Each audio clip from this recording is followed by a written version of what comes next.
Nunca he contado esta historia completa. Durante años inventé versiones menos perturbadoras para mi esposa, para mis hijos y para los pocos amigos que insistían en preguntarme por qué renuncié a uno de los trabajos mejor pagados que había tenido en mi vida. Siempre respondía que el ambiente era pesado, que los turnos nocturnos me estaban enfermando o que encontré una mejor oportunidad. La verdad es otra. Y todavía me cuesta trabajo escribirla. En 2019 entré a trabajar a una embotelladora de Coca-Cola ubicada en las afueras de Monterrey. Tenía 34 años, 2 hijos pequeños y una deuda enorme después de una cirugía que había salvado la vida de mi esposa. No podía darme el lujo de perder aquel empleo. El turno nocturno comenzaba a las 10 de la noche y terminaba a las 6 de la mañana. La planta jamás descansaba. El sonido de las bandas transportadoras, el golpeteo de las botellas vacías y el rugido constante de las máquinas llenaban cada rincón. Después de algunas semanas uno aprendía a ignorar aquel ruido. El verdadero problema era el silencio. Porque dentro de esa fábrica había momentos en que todo parecía contener la respiración. Los trabajadores antiguos tenían ciertas costumbres extrañas. Algunos se persignaban antes de entrar al almacén principal. Otros evitaban caminar solos por determinadas áreas después de las 3 de la mañana. Nunca entendí por qué. Hasta que escuché la historia de un operador llamado Ernesto. Había muerto años atrás.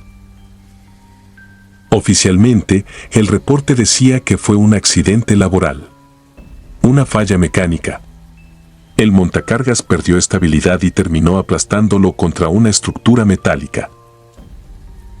Sin embargo, quienes estuvieron presentes esa noche juraban que Ernesto llevaba semanas diciendo que alguien lo seguía dentro de la planta.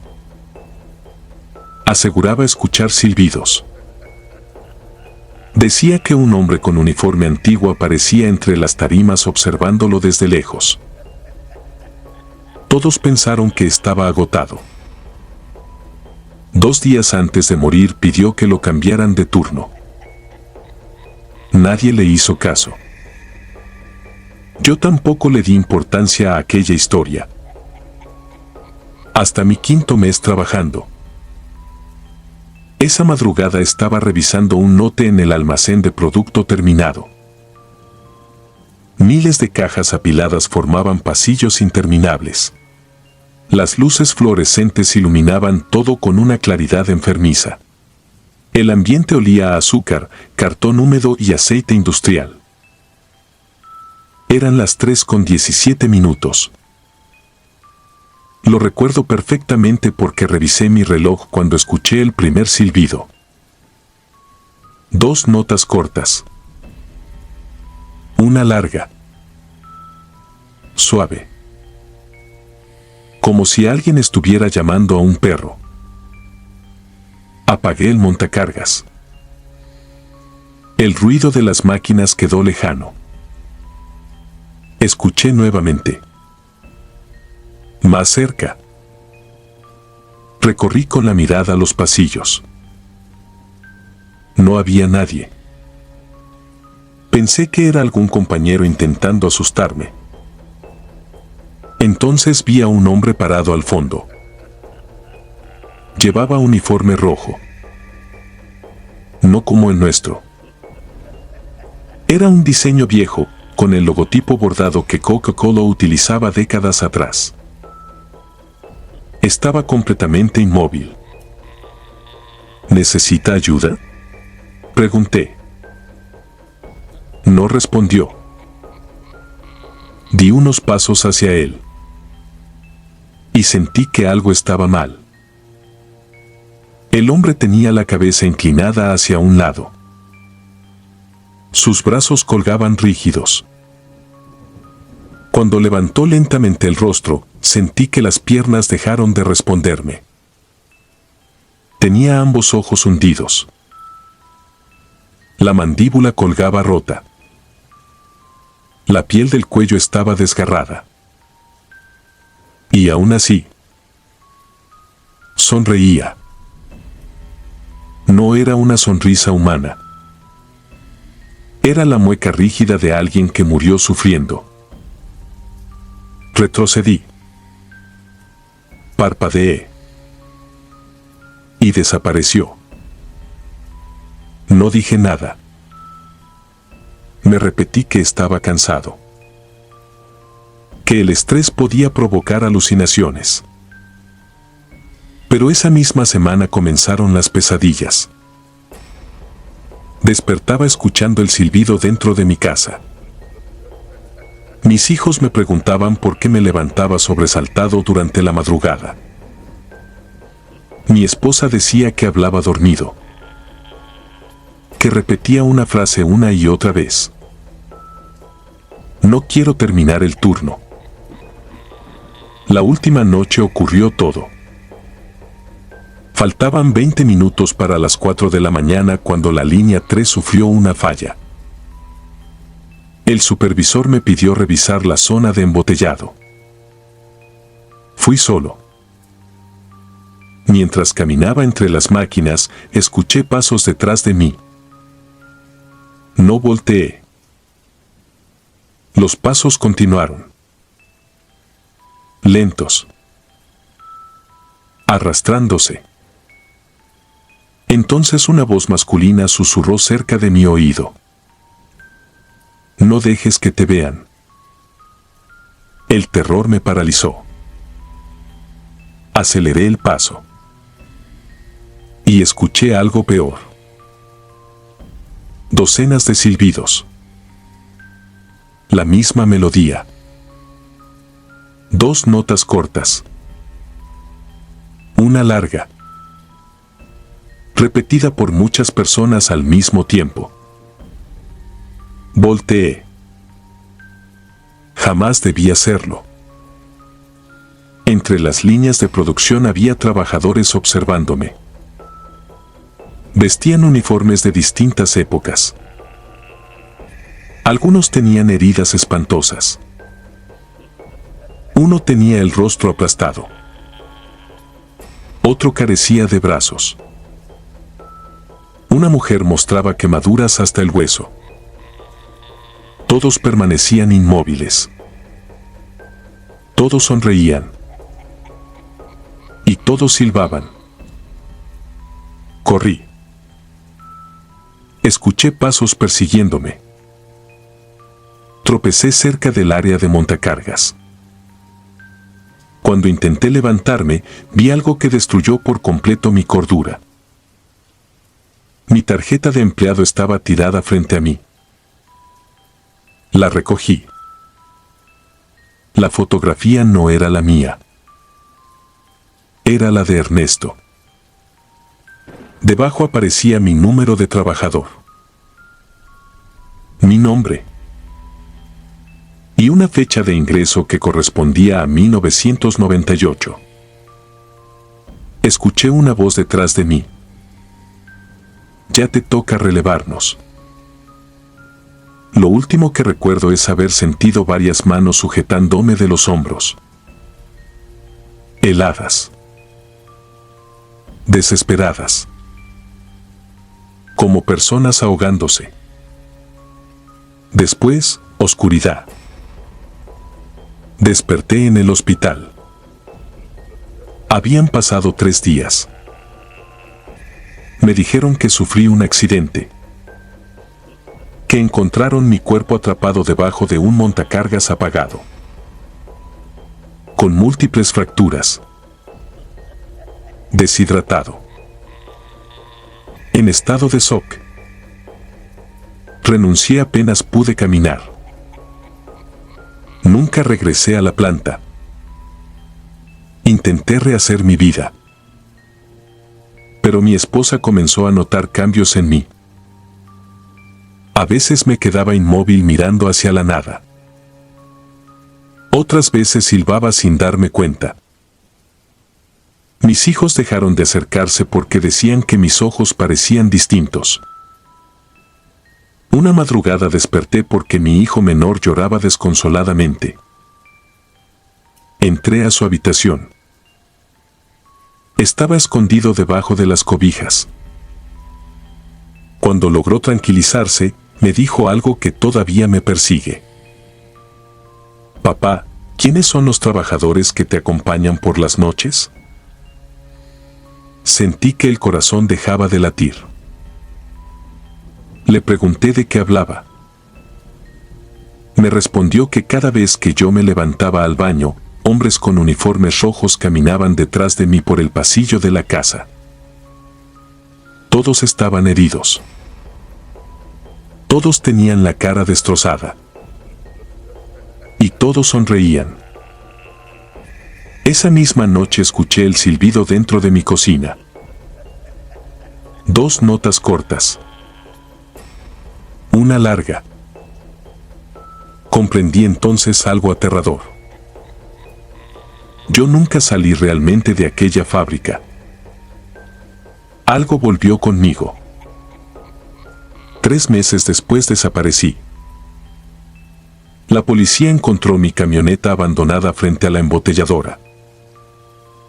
Las cámaras de seguridad registraron mi entrada a la planta a las 3:18 de la madrugada. Caminé solo hacia el almacén.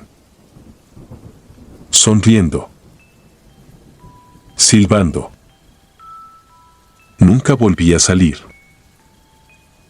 Mi esposa recibió después una llamada anónima. Un guardia de seguridad le confesó entre lágrimas que, desde aquella noche, varios empleados aseguran verme caminando entre las tarimas. Con el uniforme impecable. Observando desde los pasillos. Esperando a los trabajadores nuevos. Y cuando alguno escucha un silbido detrás de él, yo me acerco lentamente para susurrarle al oído la misma frase que alguien me dijo aquella madrugada. No tengas miedo, todavía te falta terminar el turno.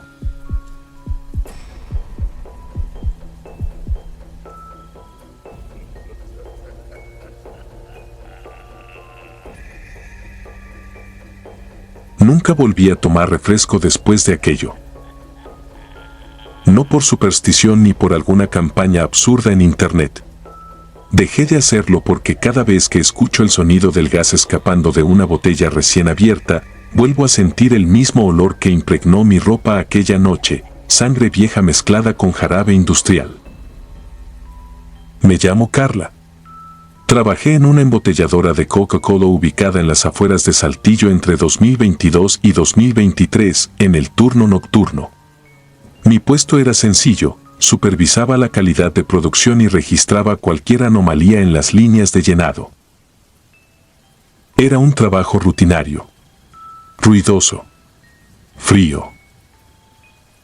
Y precisamente por eso, cuando algo fuera de lo normal ocurría, todos lo notábamos.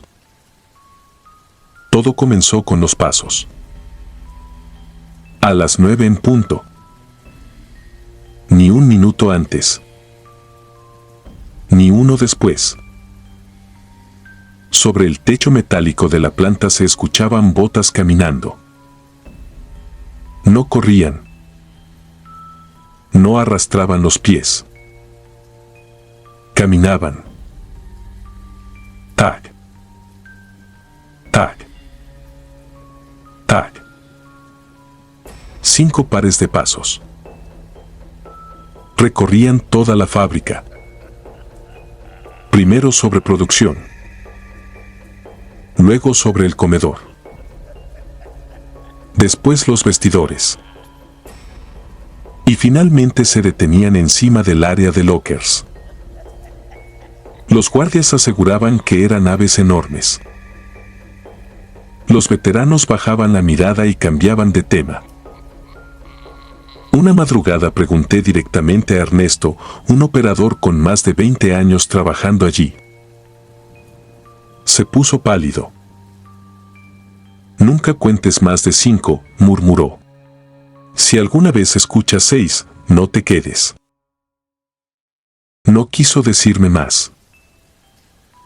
Intenté olvidarlo. Pero una semana después fui a buscar unos documentos al vestidor. Mientras revisaba mi casillero, los pasos comenzaron. Tac. Tac. Tac. 5. Se desplazaron lentamente hasta quedar justo encima de mí. El techo vibró. Después, silencio absoluto. Sentí una presión insoportable en el pecho. Entonces escuché algo caer dentro del locker contiguo. Abrí la puerta. Había una botella de Coca-Cola antigua, de vidrio grueso, cubierta por una sustancia oscura. Pensé que era aceite, hasta que el olor me golpeó. Era sangre. La botella tenía pegada una etiqueta amarillenta. No mires hacia arriba. Salí corriendo. A la mañana siguiente fui a Recursos Humanos. Exigí respuestas. Nadie quiso hablar. Pero una mujer de limpieza, ya jubilada, me esperó afuera del edificio. Me contó lo que ocurrió en secreto en 2016. 6 trabajadores subieron al techo para reparar una falla estructural. El supervisor ordenó acelerar la reparación porque la producción no podía detenerse. El metal cedió. 5 cayeron sobre la línea de embotellado. Sus cuerpos fueron triturados parcialmente por la maquinaria. El 6º desapareció. Nunca encontraron restos. Jamás recuperaron el cadáver. La empresa silenció todo. Acepté aquella explicación como quien acepta una pesadilla. Hasta que comenzaron los cambios. Los pasos ya no ocurrían a las 9. Ahora sucedían a cualquier hora.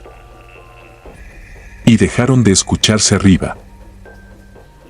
Empezaron a sonar dentro de la fábrica. En pasillos vacíos. En oficinas cerradas. En los baños. Una noche me quedé sola terminando inventarios. Escuché botas detrás de mí. 5 pares. Lentas. Pesadas. No levanté la vista. Recordé la advertencia. Pero entonces oí algo peor. Una respiración. Justo detrás de mi cuello. Y una voz áspera. ¿Dónde está el 6º? Corrí. Atravesé producción. El ruido de las máquinas ahogaba mis gritos. Llegué hasta seguridad. No había nadie. Las cámaras seguían funcionando. En todos los monitores aparecía el mismo pasillo. Y en cada pantalla podía verme a mí misma corriendo. Sola. Excepto en una. En la última pantalla, 6 personas caminaban detrás de mí. Empapadas. Deformes. Con los uniformes desgarrados. 5 llevaban el logotipo de la empresa. El 6º no tenía rostro. La cabeza era una masa oscura y aplastada. Todos se detuvieron al mismo tiempo y miraron directamente hacia la cámara. La pantalla se volvió negra. Renuncié al día siguiente. Me mudé. Cambié de ciudad. Intenté reconstruir mi vida. Durante meses funcionó. Hasta que una tarde recibí una llamada. Era de Recursos Humanos. Pensé que se trataba de papeles pendientes. La mujer del otro lado me pidió disculpas. Luego dijo: Señorita Carla, encontramos un error en nuestros archivos. Necesitamos corregir la fecha oficial de su fallecimiento. Creí haber escuchado mal. Ella continuó: Según nuestros registros, usted murió durante el accidente del techo en julio de 2016. Era la sexta integrante del equipo de mantenimiento. El teléfono cayó de mis manos. Corrí a buscar mis documentos. Mi acta de nacimiento seguía allí. Mis fotografías. Mis identificaciones. Pero todas las imágenes posteriores a 2016 habían cambiado. En cada fotografía aparecía con el uniforme viejo de la planta. El mismo utilizado por las víctimas del accidente.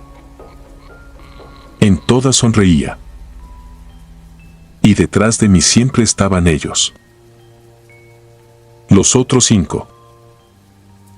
No recuerdo cuánto tiempo pasé encerrada en mi departamento. Tal vez horas. Tal vez días.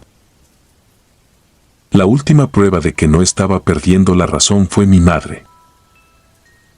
La llamé llorando. Le pregunté por mi infancia. Por mi escuela. Por mis cumpleaños. Hubo un largo silencio.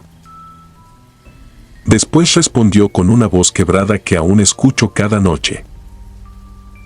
Carla, hija, llevamos 10 años yendo a dejarte flores. Tú moriste trabajando en Coca-Cola cuando tenías 23 años. Desde entonces vivo esperando despertar. Porque cada noche, exactamente a las 9, escucho botas caminando sobre el techo. Ya no son 5. Ahora son 6. Y hace 3 noches dejaron de pasar sobre mi habitación. Se detuvieron justo frente a la puerta de mi recámara. Anoche escuché 3 golpes. Luego el sonido de un casillero abriéndose lentamente dentro de mi casa. Y una voz húmeda, conocida, idéntica a la mía, susurró desde la oscuridad. Por fin regresaste. Ya podemos terminar el turno. Suscribirte y darle like ayuda mucho a este canal. Si ya has escuchado mi contenido antes, te ha gustado y estás disfrutando lo que escuchas en este sector, te agradeceré que presiones el botón de suscribirse. Sin más interrupciones, continuamos.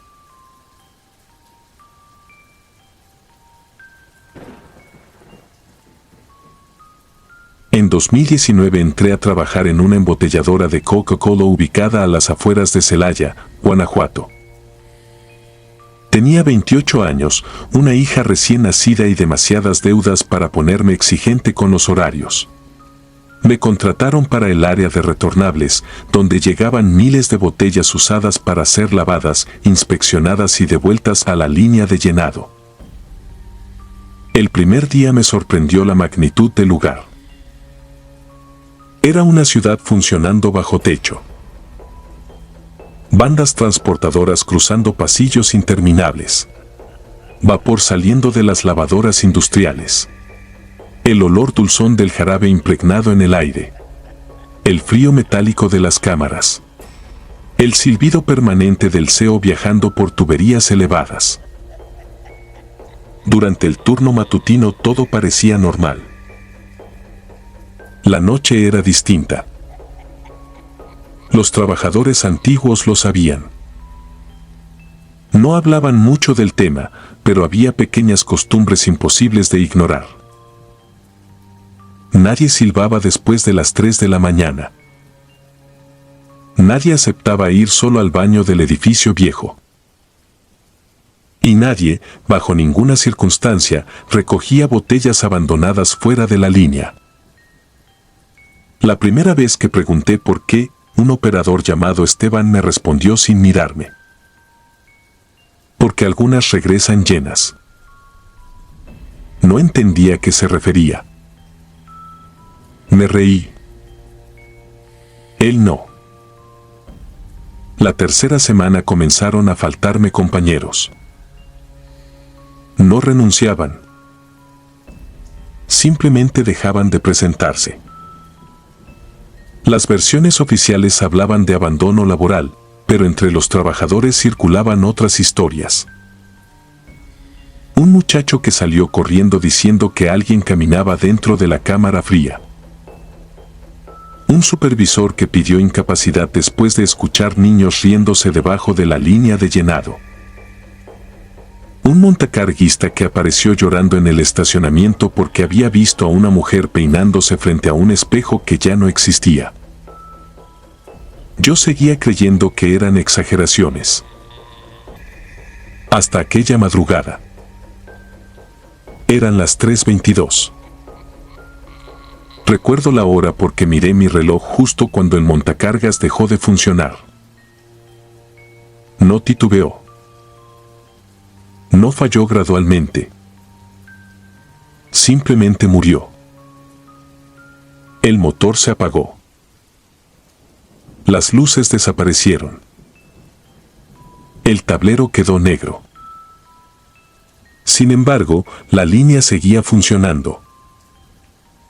Las botellas continuaban chocando unas contra otras. El vapor seguía saliendo.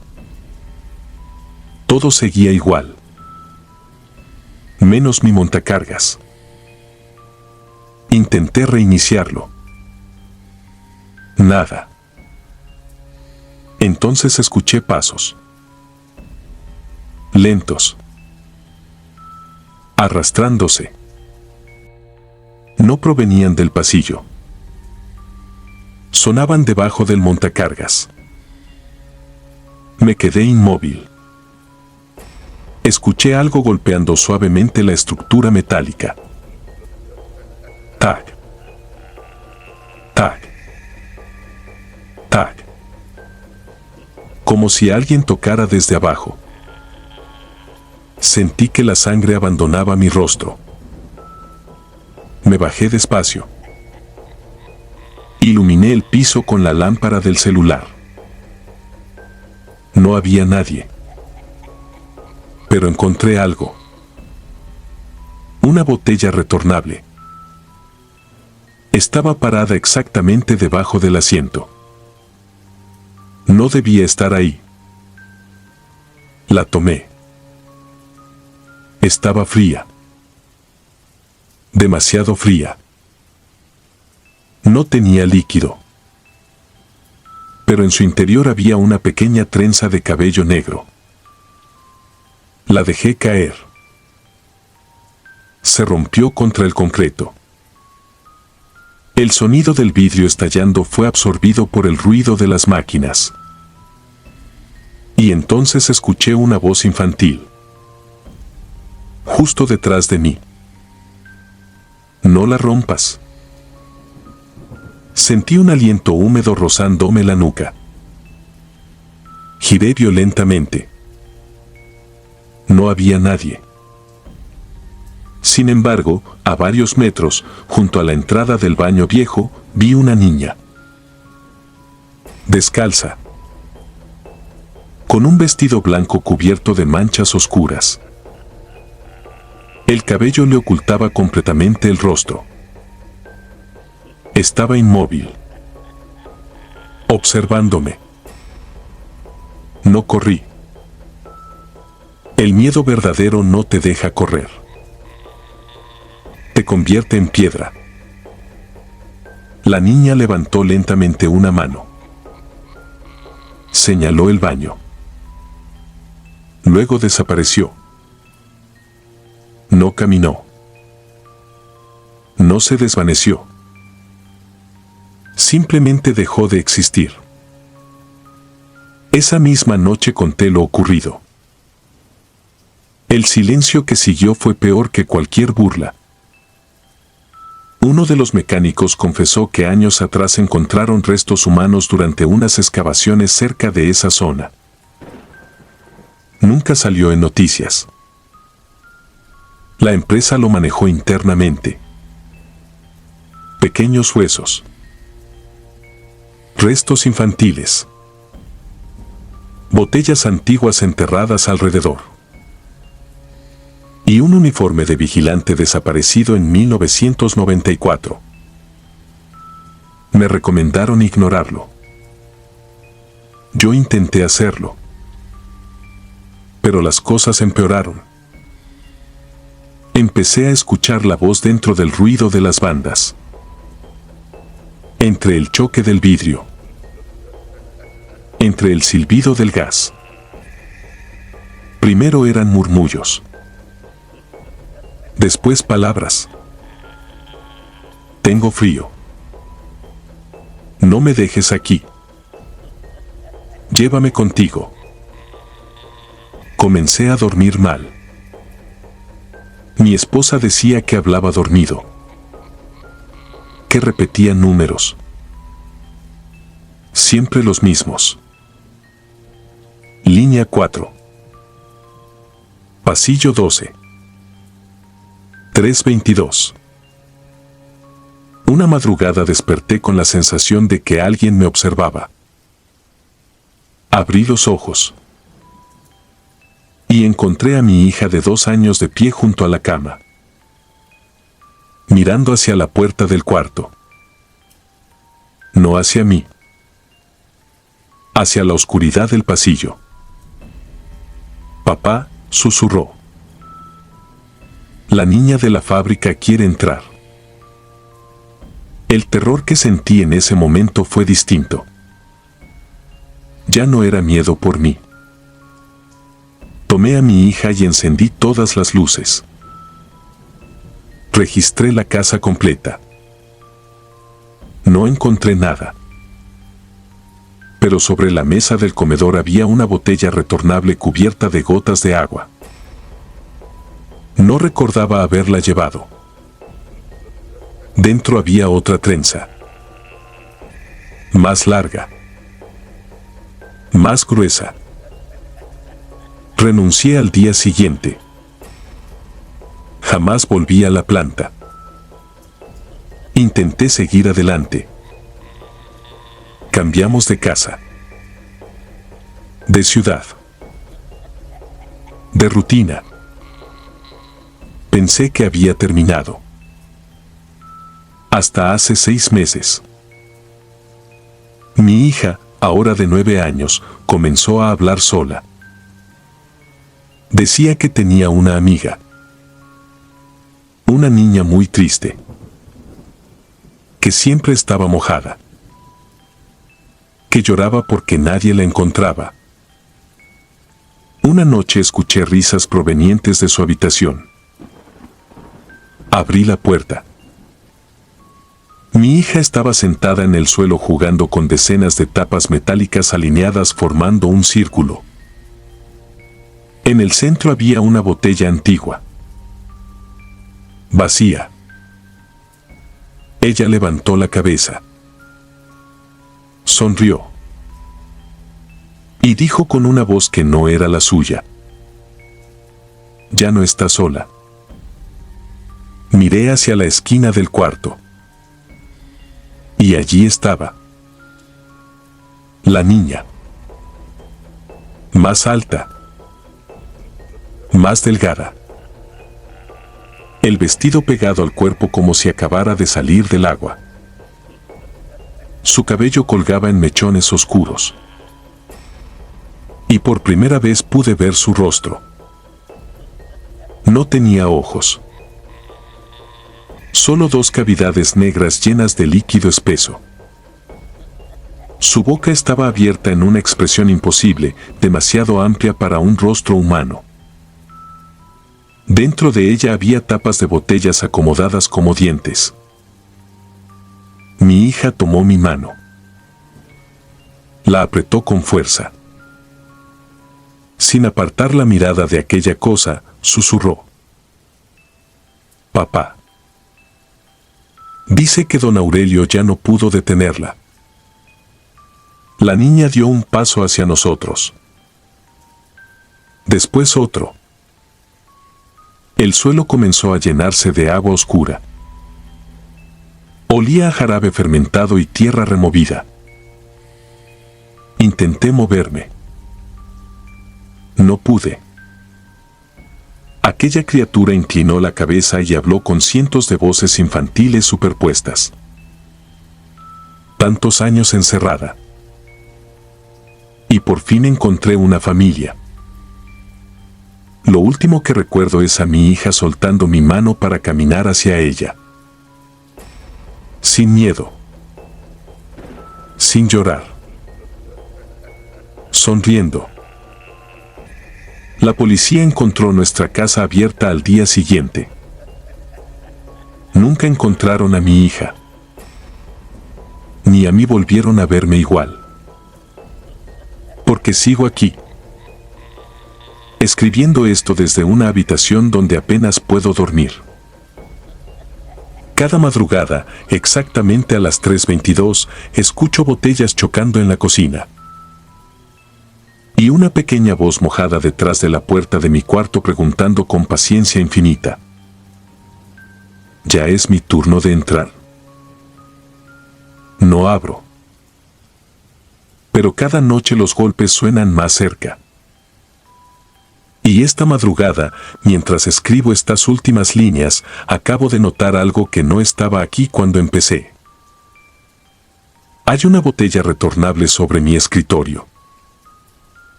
Empañada por dentro. Con un mensaje escrito desde el otro lado del vidrio. Uno que jamás voy a olvidar.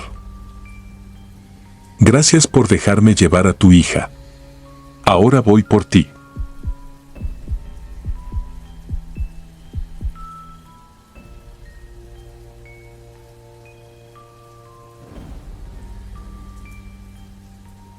Me llamo Mateo Villalba. En 2018 trabajaba como repartidor para una distribuidora de Coca-Cola ubicada en las afueras de Mérida, Yucatán. Tenía 41 años, 2 hijos pequeños y una hipoteca que apenas podía pagar.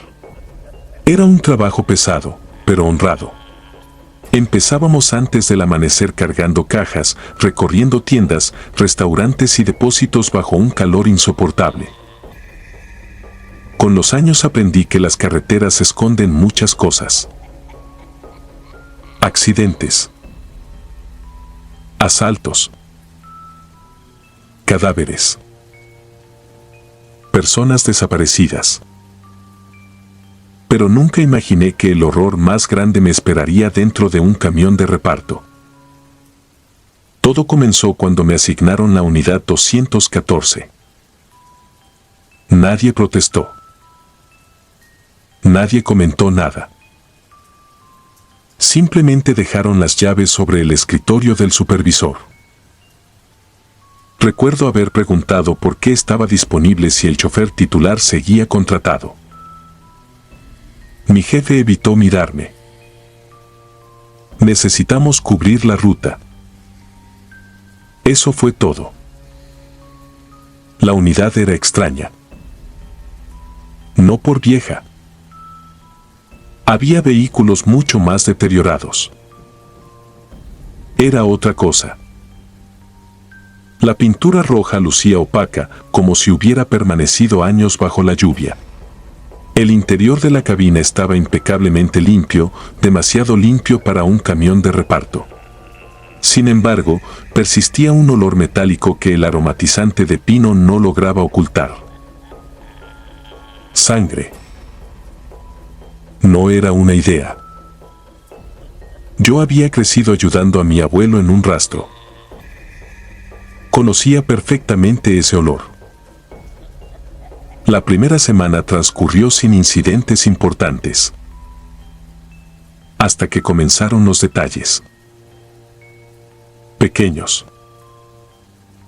Insignificantes. Las cajas aparecían acomodadas de formas distintas a como las dejaba. Los seguros del remolque amanecían abiertos. Las botellas de vidrio tintineaban durante trayectos completamente lisos. Una tarde, mientras descargaba mercancía en una tienda de Canacín, escuché claramente a alguien toser dentro del remolque. Una tos masculina. Profunda. Dolorosa. Pensé que algún ayudante se había quedado atrapado.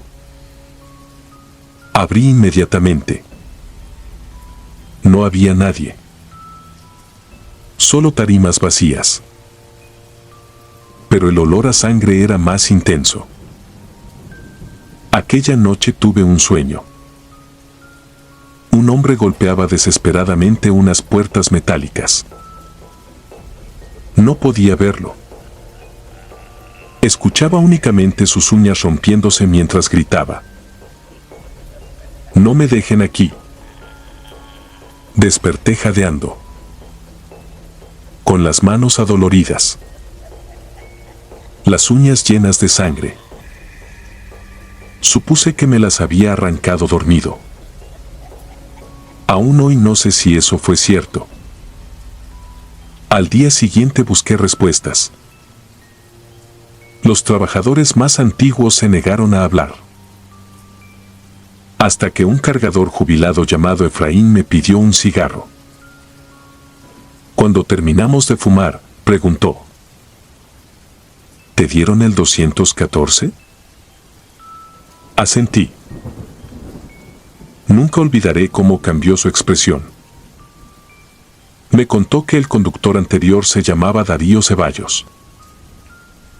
45 años. Casado. 3 hijos. Desapareció durante una ruta nocturna 2 años antes. El camión apareció estacionado frente a un expendio abandonado. Motor apagado. Mercancía completa. Sin señales de violencia. Sin Darío. La empresa habló de abandono laboral. La familia denunció desaparición. Nunca encontraron el cuerpo. Efraín me miró fijamente. Pero nosotros sí vimos algo raro. ¿Qué cosa? Tardó varios segundos en responder. Las puertas del remolque estaban cerradas desde dentro. Sentí un escalofrío. Porque yo conocía esos seguros. Era imposible accionarlos desde el interior. Esa misma tarde decidí renunciar. Sin embargo, antes debía completar una última ruta. Una decisión que todavía me persigue. La noche del 17 de septiembre de 2018 salimos hacia una zona rural cercana a Sotuta. Mi ayudante era un muchacho de 22 años llamado Iván. Buen chico. Recién casado. Todo el camino hablamos de fútbol y de sus planes para tener hijos. Recuerdo ese detalle porque fue la última conversación normal que tuve en mi vida. Terminamos la última entrega cerca de las 10. La carretera estaba completamente desierta. El monte se extendía a ambos lados como un océano negro. Entonces comenzaron los golpes. 3. Lentos. Metálicos. Desde el remolque. Iván dejó de hablar. Volvieron a sonar. 3 golpes. Exactamente iguales. Nos miramos. Pensé en animales. En ladrones. En cualquier explicación lógica. Detuve el camión. Tomé una lámpara. Iván me siguió. Todavía recuerdo cómo temblaban sus manos. Abrimos las puertas. Y encontramos las cajas perfectamente acomodadas. Nada más. Pero antes de cerrarlas, Iván apuntó hacia el fondo. Don Mateo. No respondió cuando lo llamé. Tenía la mirada fija hacia la oscuridad. Seguí la dirección de su linterna. Había marcas, arañazos, cientos, miles, sobre las paredes interiores, surcos profundos, como si alguien hubiera intentado salir durante horas. La sangre seca aún permanecía incrustada entre el metal. Entonces escuchamos la respiración. Justo detrás de nosotros. Giré inmediatamente. No había nadie. Iván soltó la lámpara. Comenzó a llorar. Hay alguien arriba. Levanté la vista. Sobre la cabina. Sentado como un animal agazapado. Había un hombre. Vestía uniforme rojo. Tenía el rostro destrozado. La mandíbula colgaba hacia un lado. Sus dedos eran muñones ensangrentados. Y aún así, sonreía. Iván echó a correr, gritándole a su esposa. Desapareció entre la oscuridad del monte. Yo intenté seguirlo, pero las puertas del remolque se cerraron violentamente. Quedé atrapado dentro, a oscuras. El olor a sangre me hizo vomitar. Golpeé. Grité. Intenté abrir. Entonces comenzaron los susurros. Docenas de voces. Hombres. Mujeres. Llorando. Suplicando. Todos repitiendo la misma frase. No lo dejes salir. Escuché pasos. Descalzos. Arrastrándose. Cada vez más cerca. La figura apareció frente a mí. Era Darío. O lo que quedaba de él. Tenía el cuerpo cubierto de heridas antiguas. La piel arrancada de los brazos. Las uñas inexistentes. Pero lo peor era su expresión. No era odio. Era desesperación. Lloraba sangre. No quiero volver ahí, susurró. Pero alguien debe quedarse. Se lanzó sobre mí. Sentí sus dedos hundirse en mi pecho. Entonces escuché otro grito. Iván. Un grito tan aterrador que todavía me despierta algunas noches. Después. Silencio. Desperté dentro del hospital. 2 costillas rotas. Hipotermia severa. Heridas profundas en el tórax. La policía encontró el camión detenido a un costado de la carretera. Yo estaba inconsciente dentro del remolque. Iván jamás apareció. Las autoridades concluyeron que huyó desorientado hacia el monte. Su cuerpo nunca fue encontrado. Yo declaré la verdad. Nadie me creyó. Renuncié. Me mudé. Intenté reconstruir mi vida. 2 meses después fui a visitar a la esposa de Iván. Quería pedir perdón. Ella abrió la puerta sosteniendo a su bebé recién nacido. Escuchó mi relato completo sin interrumpirme. Cuando terminé, me mostró una fotografía. Era Iván, sonriendo frente al camión 214. La imagen había sido tomada una semana antes de aquella ruta. Señalaba algo detrás de él. Al ampliar la fotografía sentí que mi corazón dejaba de latir. Dentro del remolque abierto, de pie entre las cajas, estaba Darío, mirando directamente a la cámara. Y detrás de Darío había otro hombre, con uniforme rojo, el rostro desfigurado. Yo. Esa noche regresé a casa decidido a quitarme la vida. Entendí finalmente la verdad. Darío nunca había escapado. Iván nunca escapó. Y yo tampoco había salido de aquel remolque. Lo comprendí cuando abrí la puerta de mi departamento.